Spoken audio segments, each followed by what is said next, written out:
Apriamo la Bibbia, leggeremo un passo del Vecchio Testamento in 1 Samuele, capitolo 30.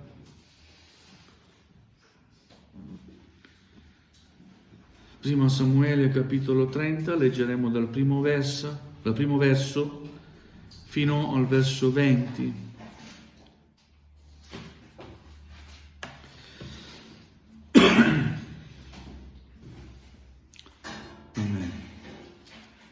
Grazie per esservi alzati in piedi. Cambiamo posizione, ma soprattutto è un atto di rispetto verso la parola di Dio. Amen. Dio sia lodato. Amen. 3 giorni dopo, quando Davide e la sua gente furono giunti a Siclag, ecco che gli Amalechiti avevano fatto una scorreria verso il sud e verso Siclag. Avevano preso Siclag e l'avevano incendiata. Avevano fatto prigionieri le donne e tutti quelli che vi si trovavano, piccoli e grandi. Non avevano ucciso nessuno, ma avevano portato via tutti e se ne erano tornati da dove erano venuti. Quando Davide e la sua gente giunsero alla città, ecco che essa era distrutta dal fuoco e le loro mogli, i loro figli e le loro figlie erano stati portati via prigionieri. Allora Davide e tutti quelli che erano con lui alzarono la voce e piansero, finché non ebbero più forza di piangere. Le 2 mogli di Davide, Ahinoam di Israel e Abigail di Carmel, che era stata moglie di Nabai, erano anche loro prigioniere. Davide fu grandemente angosciato, perché la gente parlava di lapidarlo, essendo l'animo di tutti amareggiato a causa dei loro figli e delle loro figlie. Ma Davide si fortificò nell'Eterno, nel suo Dio. Davide disse al sacerdote Abiatar, figlio di Ahimelech: ti prego, portami qua l'efod. E Abiatar portò l'efod a Davide. Davide consultò l'Eterno, dicendo: devo inseguire questa banda di predoni? La raggiungerò? L'Eterno rispose: inseguila, poiché certamente la raggiungerai e potrai recuperare ogni cosa. Davide dunque andò con i 600 uomini che aveva con sé e giunsero al torrente di Besor, dove quelli che erano rimasti indietro si fermarono. Ma Davide continuò l'inseguimento con 400 uomini, 200 erano rimasti indietro, troppo stanchi per poter attraversare il torrente Besor. Trovarono nella campagna un egiziano e lo condussero a Davide. Gli diedero del pane che egli mangiò e dell'acqua da bere. E gli diedero un pezzo di schiacciata di fichi secchi e 2 grappoli d'uva. Quando egli ebbe mangiato, si riprese, perché non aveva mangiato pane né bevuto acqua per 3 giorni e 3 notti. Davide gli chiese: a chi appartieni e di dove sei? Egli rispose: sono un giovane egiziano, servo di una Amalechita, e il mio padrone mi ha abbandonato per 3 giorni. Mi ha abbandonato perché 3 giorni fa cadde ammalato. Abbiamo fatto una scorreria nella regione meridionale dei Cheretei, sul territorio di Giuda, e nella regione meridionale di Caleb, e abbiamo incendiato Siclag. Davide gli disse: vuoi condurmi giù dov'è quella banda? Egli rispose: giurami per il nome di Dio che non mi ucciderai e non mi darai nelle mani del mio padrone, e io ti condurrò giù dov'è quella banda.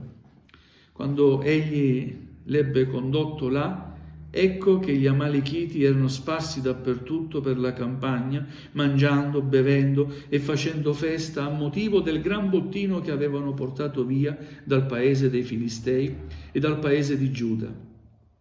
Davide diede loro addosso dalla sera di quel giorno fino alla sera del giorno dopo, e non ne scampò uno, tranne 400 giovani che montarono su dei cammelli e fuggirono. Davide recuperò tutto quello che gli Amalechiti avevano portato via e liberò anche le sue 2 mogli.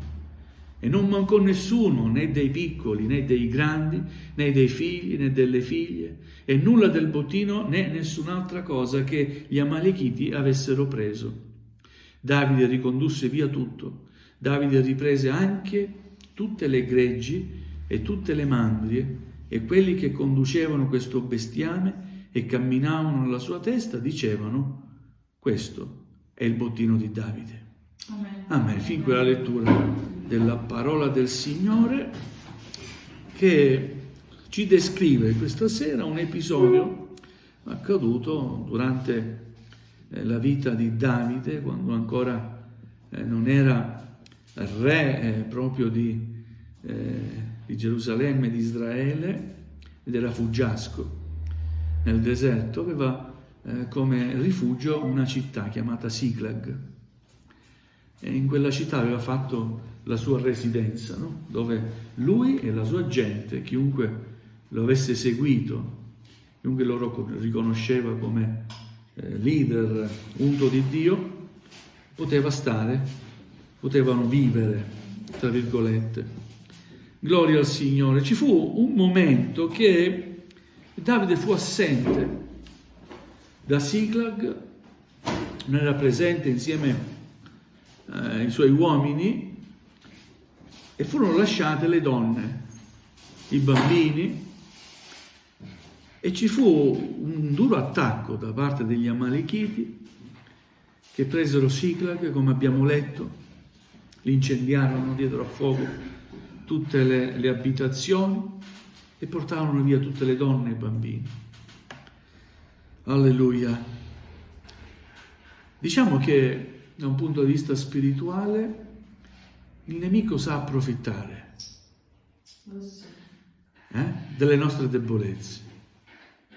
Il nemico sa approfittare delle nostre lacune. Il nemico sa approfittare delle nostre, tra virgolette, pause. Il nemico sa approfittare delle nostre assenze per poter venire, entrare nel nostro ambiente familiare, la nostra sfera sociale, e portarci via tutte quelle benedizioni che Dio ci ha donato. D'altronde il nemico è anche definito da Gesù un ladro, vero? Un bugiardo, un ladro. Quando Gesù dice: io sono il buon pastore, le mie pecore riconosceranno la mia voce, vero? Riconoscono la mia voce, ma così non è del ladro, del mercenario. Il ladro viene per rubare. Alleluia. E il nemico è un grande ladro, oltre che un grande bugiardo. Gloria al Signore. E avevano perso tutto, ogni cosa, non solo gli affetti, le mogli, i figli, ma anche ricchezze varie, bottini vari che avevano preso dalle varie battaglie che avevano in quel momento combattuto. Gloria al Signore. Giunge Davide insieme ai suoi, e immaginiamo lo sconforto, no? Nel vedere quella città completamente incendiata, distrutta. Alleluia. È scritto che piansero, tutti piansero, fino a che ebbero forza di piangere. E poi quegli uomini se la presero con Davide. Alleluia, è tutta colpa tua. Visto quello che è successo, dove ci hai portati? È colpa tua. Volevano persino lapidarlo. Alleluia, gloria a Dio. È facile prendersela con le persone, con gli uomini. Ed è anche facile, quando le cose non vanno, prendersela con i figli di Dio, ma dimentichiamo che c'è un nemico da combattere. Amen. La guerra non deve essere tra di noi. Noi combattiamo il buon combattimento. Quel combattimento che il Signore ci ha fatto vedere che dobbiamo combattere, un combattimento spirituale. Amen? Dobbiamo combattere nella preghiera. Amen. Dobbiamo combatterla con la nostra consacrazione, con le nostre rinunce. Dobbiamo combatterla mettendo al primo posto il Signore e la sua opera. Amen. Solo così vinceremo. Amen. Quello che ha fatto Davide non è reagire di fronte agli attacchi dei suoi, Ma abbiamo letto che Davide fu grandemente angosciato, perché la gente parlava di lapidarlo, essendo l'animo di tutti amareggiato a causa dei loro figli e delle loro figlie. Ma Davide si fortificò nell'Eterno, nel suo Dio. Invece di prendersela con i suoi, capì che il momento era particolare. Magari dicevano lapidiamolo, ammazziamo, ma non erano in sé, perché quando si è arrabbiati, quando ti viene tolto quello che hai sempre desiderato, i tuoi affetti, la rabbia ti fa dire cose che altrimenti non diresti mai. E Davide capisce questo e si rifugia nel Signore, nel suo Dio, e fa la scelta migliore. Amen. Perché scegliendo di fortificarsi nel Signore ha scelto di fare la cosa giusta.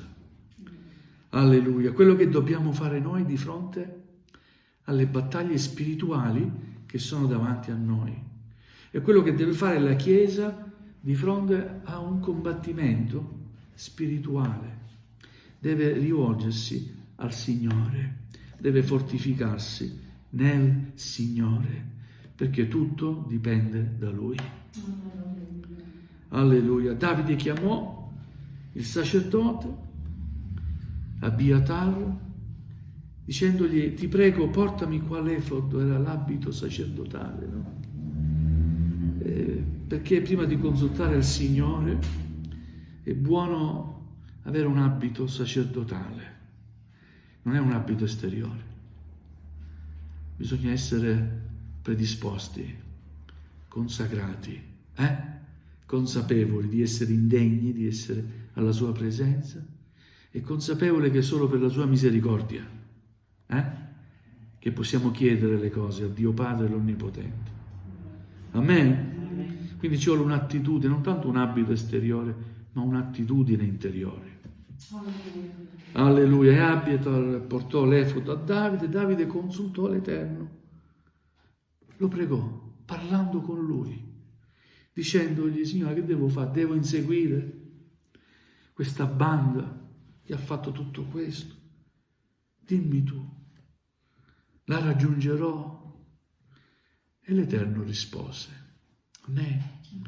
Alleluia. Perché quando si hanno delle domande, quando ci si affida completamente al Signore, il Signore risponde. Il Signore sa se siamo veramente decisi a fare ciò che Lui dice. E risponde solo quando Egli vede che noi faremo ciò che Lui dice.